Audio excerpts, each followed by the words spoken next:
Okay, guys, yesterday we continued to talk about the importance of balancing out our stories, okay?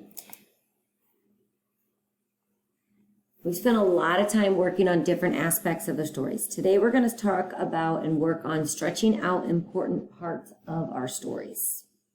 What is the heart of your story? Where does it really count in your story? We're going to think about stretching out a moment is a skill in which we magnify one event, okay? Much like a filmmaker does when he zooms in on the action using slow motion, okay? Today we're going to become a little bit more familiar with this skill and use it to improve our own writing. We're going to zoom in on an important moment in our story, and we're going to practice rewriting it and stretching it out, okay?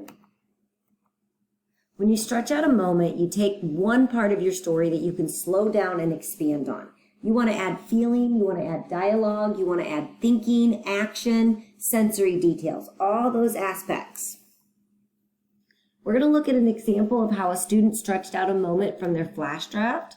The first step is to reread our first drafts and find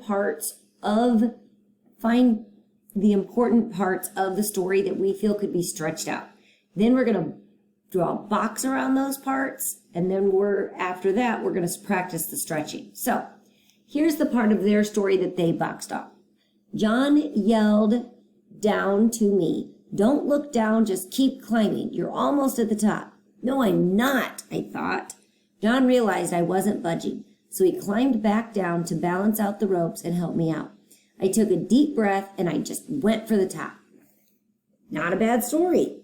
Sounds good. We've got dialogue, we've got thinking, we've got a little action in there when he just went for the top. But let's look at how this author stretched it out. John was still waiting at the top, to my surprise, holding the boardwalk stuffed animal he had won for me. He yelled down, "Just keep climbing. You're almost to the top." "No, I'm not," I thought. The ropes swayed slightly, and I tightened my grasp. A rough piece of rope dug sharply into the palm of my sweaty hand, but I didn't dare move. I was paralyzed with fear. "I can't move," I shouted to John, my voice high and tight. I thought about my mother's clear warning to stick to boardwalk games.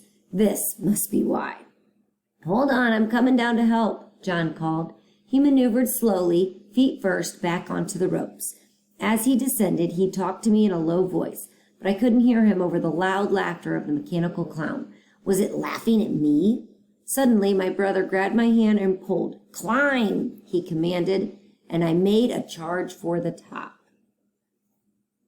Nothing wrong with the first example, but look at that second example and look at how much more detail they added into it. He talked about sensory, what he was hearing around him. He gave us more details about the setting, how he was feeling. He added in more dialogue. Fantastic job adding to that, stretching out that moment. Now you're going to think about where are some spots that you can stretch out your moments. Okay, you're going to look at your writing and you're going to think about some spots that you can box off. Okay, for our writing time, you're going to draw a box around the part that you want to stretch out. You want to really kind of close your eyes and visualize those sensory details in that moment. Rewrite that moment in your experiments notebook in a purposeful way. Add feeling, dialogue, thinking, or action, as well as those sensory details. What do you see, feel, think, all those different things. Practice this in as many places as possible or necessary. Okay, that's your assignment for the day. Get started writing, writers.